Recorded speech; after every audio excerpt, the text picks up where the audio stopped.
share what it is that you do and how you are engaged in the work of reentry.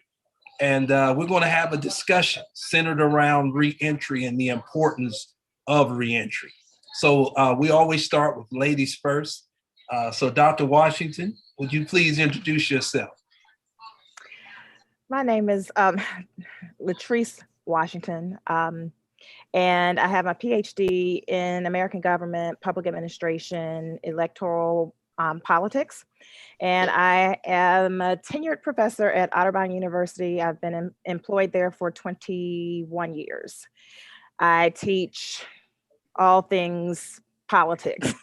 So essentially, in the community, I do a lot of education around public policy, how the government is structured, dealing with myths versus realities, and then how to mobilize and try to combat, especially dealing with a system that, if we're brutally honest, it was never designed for people that look like me in the first place. And so sometimes it takes a lot of additional proactive planning to avoid and bypass certain obstacles. But also there's a certain level of not just tenacity, but composure that oftentimes is required of us that may not necessarily be of some others.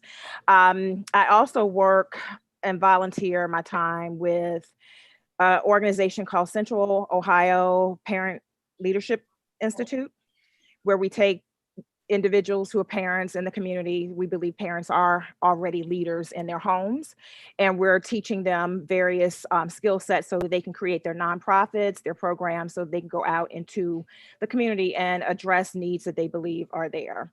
One thing I will share that many people don't know about me is I am the society would say stepdaughter, but my father was a recidivist. So clearly, and I've been in institutions where I had to be patted down, where cakes were chopped through, but he had a support system. And we stuck with him until he got to the place, with the help of God, to understand that that criminal mentality and that lifestyle that he had grown up in was not what he was called to live. And he raised his family to do better. And so we started to expect better of him. And so fortunately now he's been employed for a very long time, legitimately. But so I know both sides, the academic side, but I'm also an individual who's had to go in to visit. And so I know what that is like as well. And I've also seen him have to navigate after trying to rebuild and kind of rebuild reputation and still being judged for what his past was. And also, I guess I will say, Reverend Fitzgerald, I was the political social justice minister at Mount Olivet Baptist Church for 21 years. Awesome. Well, thank you for being with us today and taking time out of your schedule to be here. Brother Cheney, if you would, please. Okay. My name is George Cheney. I'm a practicing attorney. I've been practicing for 30 years. I moved to Columbus, Ohio in 2016. I work in the federal courts. So I have, as we say, a courtside seat, oftentimes dealing with issues of people charged with federal crimes. But before I got to Columbus, I worked in the federal courts in New Orleans, which is my hometown. And before I was a federal public defender, I worked in private practice, had my own practice where I represented people charged with crime. So I have probably 28 of the 30 years that I've practiced law have been involved in criminal justice issues and criminal defense work. Like Ms. Washington, I've also had the experience of family members being incarcerated and then transitioning out of those spaces and then trying to help them to rebuild their lives. And I know how important that process is. Thank you. Now, Mr. Cheney, Brother Cheney, you're yes. Also a minister of the gospel of Jesus Christ. I am. I thought that was important that we mentioned that. But you also attend what I hear is one of the greatest churches in this city. A fabulous church, yeah, Christian Valley. Okay. I thought I knew that. I heard that from somewhere. So yes, it's a pleasure. Thank you, Counselor. I know that you are traveling this week, and I'm grateful that you took time out of your busy schedule to be with us today. It speaks volumes to the passion that you have for the constituents of our great city. So thank you. My pleasure. Yes, and sir. great and glad to participate today. Pastor Potts. Awesome. Hey, I am Pastor Antoine Potts from here in Columbus, Ohio. Pastor the Church of Adoration, the greatest church on earth, Adoration and Peace Baptist Church here in Columbus, Ohio. Right there, we were on the Whittier and 22nd area, right there, not too far from the governor of that neighborhood, Pastor Lamar. In saying that, I'm an example of the reentry program because I did 3 years in prison when I was younger, probably about 20, going on 23 years ago. And I was an example of somebody getting out of prison and not getting many opportunities and not being able to get jobs because of having that felony on your background. So I grew into a passion of me coming up with programming. Thank God I had a support system, as the brother and sister said prior. My father is attorney Byron L. Potts. I did go to college and I got a political science degree, a bachelor's in political science, and got a paralegal degree. And my father hired me as a paralegal and gave me an opportunity to change my whole life. Thank God that he had that for me, because what I needed was a consistent job, because it would have been easy for me to try to do whatever else. But because he had that for me, that opened the door. So what that did was that gave me a passion to create a program called the Entrepreneur Program, where felons or anyone out here that are underemployed, that are looking for opportunity to, one, get training for interviews, get trainings for resumes. Also, if you finish our program and you want to start a business, we'll help you get your business plan together, and in turn, help you get that started off the ground some type of way. So we just really, that's my main focus right now, is helping these gentlemen that's getting out of prison to come and find, either get training to be able to get jobs, or get insight on how to develop their own businesses, because right now is a time for them to bring their thoughts to reality. So that's my thing. Also, we do a parenting program for the reentry coming out, how to get back into, because a lot of them are not with their quote, say, baby mothers, if you will. So we want to create a firm fatherhood program to help them re-enter into being the father after being absent. So those are some of the main things that I'm focused on. That's my passion. I'm just a living example of how you can turn nothing into something, because I had felonies on my background. I completed my task. I went to prison, came out, struggled for a little bit. Now I have nothing on my background. Everything is clear. Everything is, erased, if you will. Thank the Lord. And now I'm a district manager for Enterprise Rent-A-Car. So God is just opening doors. So I'm a living example of the reentry. So that's my passion. And I was so excited. I haven't been able to sleep, bro, Newt, while you called me. I haven't been able to sleep because this is a passion for me. Me and my father, this is what we looking, this is where it's at. This is right on target and right on time, because it's a shift in the world and in the community and what's happening. So thank you for the opportunity of me being able to just be on this show with you, special people. And thank you. And Brother Potts, I've watched you for years, and you've been a model to a lot of young people, doing coaching and mentoring. And so we're grateful to have you here with us today to share your wisdom and your insight as well. Pastor Dr. Victor Marco Davis is with us. Pastor Davis. Pastor Fitzgerald, my brother and friend, and to the rest of you ministers of the gospel. We're so thankful to have this opportunity to be with you today. I pastor the Trinity Baptist Church here in Columbus, Ohio. And for 30 plus years under the leadership of the late Reverend Nelson Crawley, we serviced the county jail system with worship services. And as a part of that worship service experience at Johnson Pike and CBCF on Alum Creek, we were allowed to go into the prisons, have worship service. And when those who were in transition toward reentry made a commitment to Christ, we were able to bring them into our church on Sundays, fellowship them in to the congregation through baptism and the right hand of fellowship. And in my 20-some years of pastoring there, we had more retention of those reentry persons who stayed in this community as a result of support services we provided them through connection with other organizations and those services that we've had in the church. Also, I come from a family with a history of those who have had backgrounds in the incarceration system. And if we all are honest there, but for the grace of God, I just did not get caught. So I'm glad to be here for this conversation. Awesome. Oh, I did get caught and got out of it, I should say. Awesome.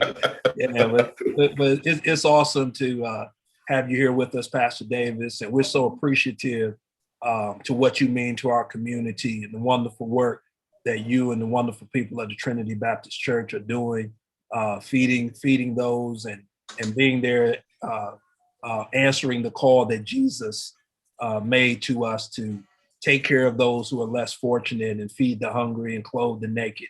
So job well done, brother. And it's awesome to have you here with us today. Last but not least, Pastor Potts has already deemed him as the mayor. And so I don't know of anyone who works harder at pulling our community together and answering those calls from those voices that are in distress, those individuals who are in need.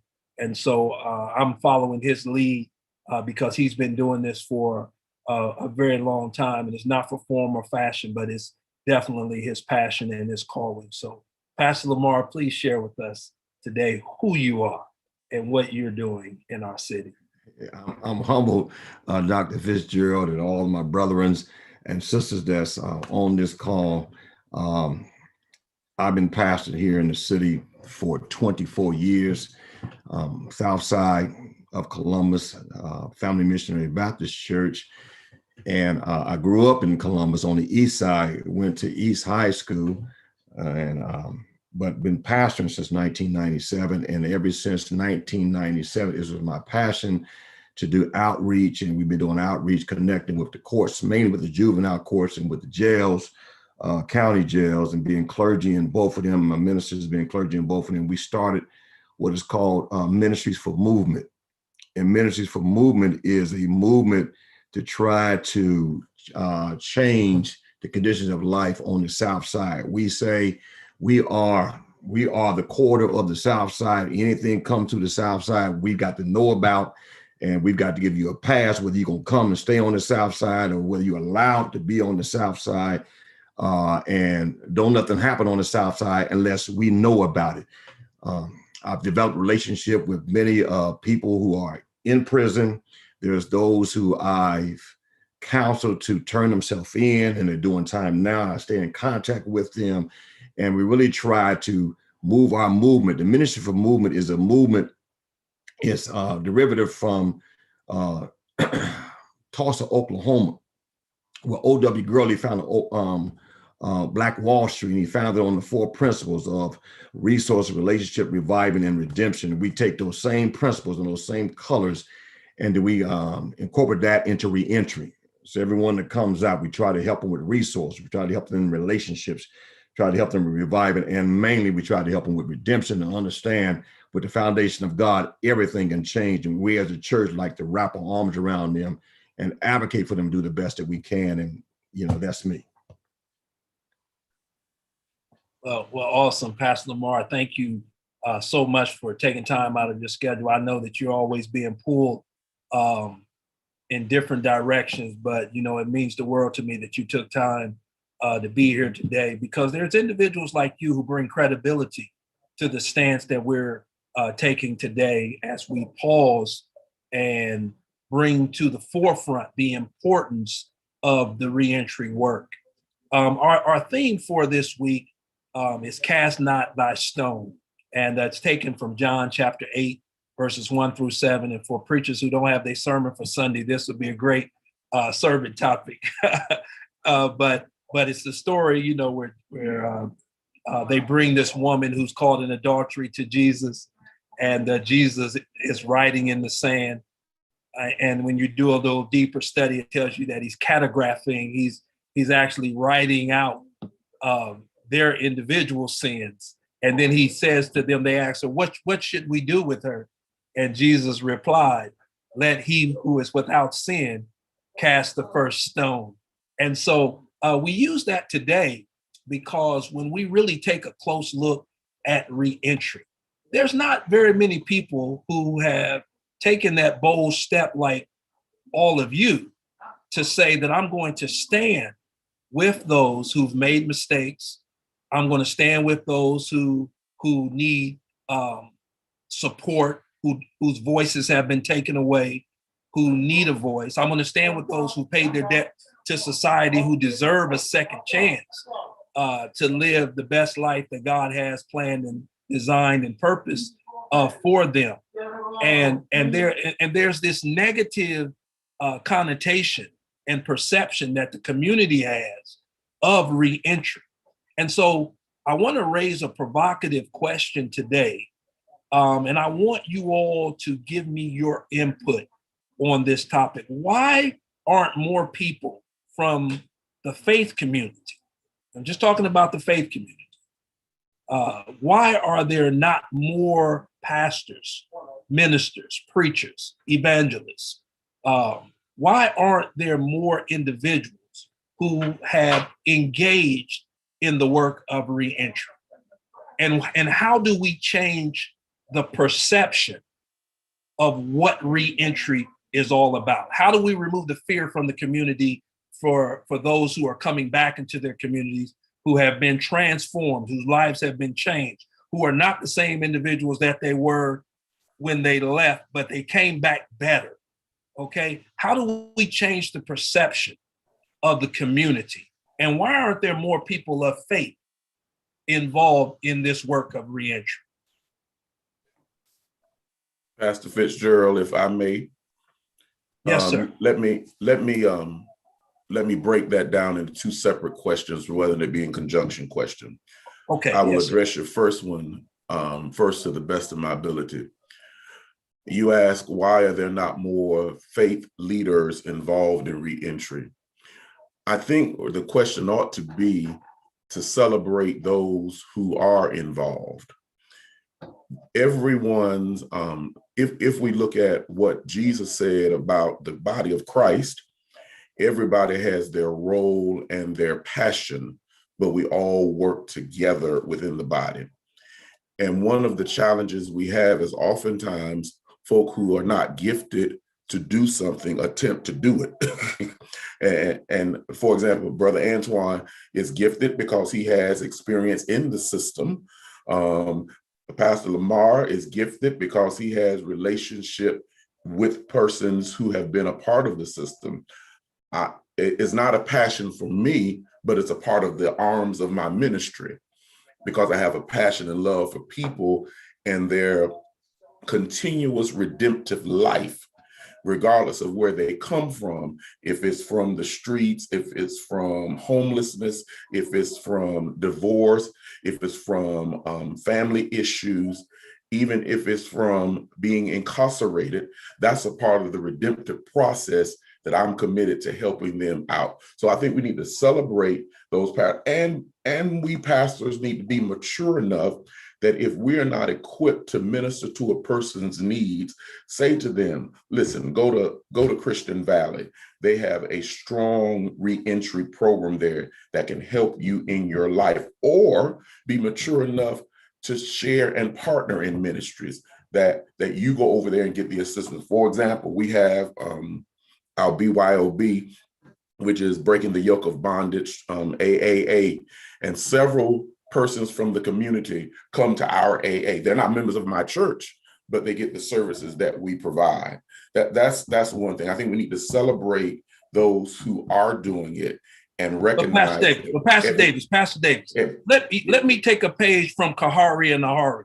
Okay, let me take a page from Kahari. Okay, we're not here today to celebrate those that are engaged in the work. Okay, we're here today to ask the question: why isn't everybody engaged? Because everybody. Hold on one second. Yeah, I'm asking you a question. Hold on one second. Let me finish. Let me ask you a question. Let me ask you a question. One second. Everybody's not. I'm gonna give you a chance to ask your question. Everybody's not able to do it. Everybody's not equipped to do accounting, but you go out and hire an accountant if you want to build onto your church. If you want to do something for your church, you go out and you employ the resources that you need to do the work in the church. Why won't people go out and employ what I just said to come in and do reentry work? I took that from Kahari. Let's talk about it. Wait a minute, Brother Cheney, did you not hear me say that pastors who are not equipped to do it should recommend their members to pastors who are? Did I just not say that? Okay. I heard that. Okay, I just want to make sure you heard that. Can I just add Washington, did you hear that? See, okay, and everybody on here, I heard it. For those of you that are on the webinar, you all need to know that Pastor Fitzgerald and I also have a Donnie and Victor relationship. Right. So we're gonna. But what I want to do, I want to stimulate conversations that we don't normally have. Oh yeah.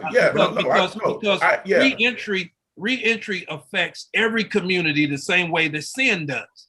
And so we need representation in every corridor of our city to be able to deal. Pastor Lamar should not be the only person, and Pastor Potts in that part of Columbus that are engaged in reentry.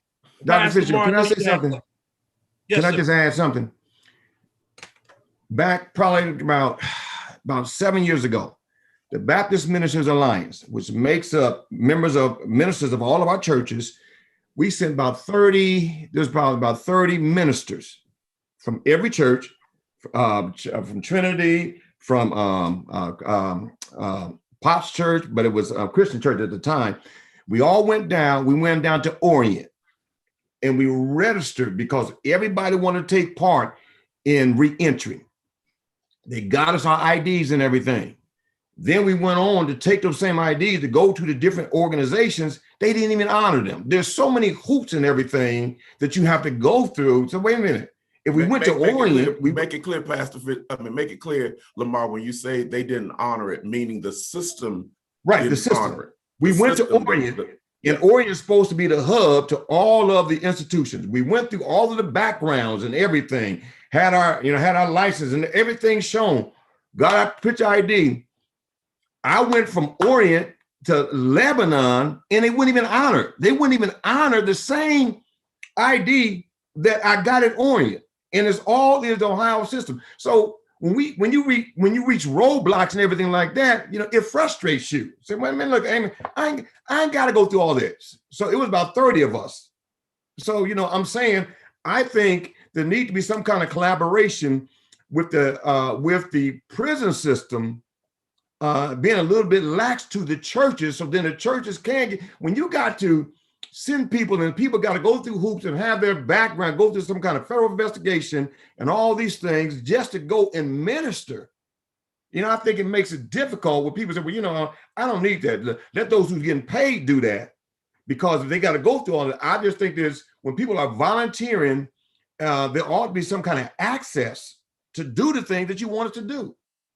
Well, I think the climate of our culture has changed in such a way that the institutions, the federal government, which is who I work closely with, the federal courts, they become more friendly and more inviting to those individuals who really want to help make effective change in the community. So I think we have This to. was a state. This was a state institution. So Yeah, but this it is, may I be think, different. you know, to everything there is a season, and we're all men and women of faith, and we believe that. And I just believe that this is our season to raise the awareness of the importance of reentry and take advantage of the opportunities to engage with those who are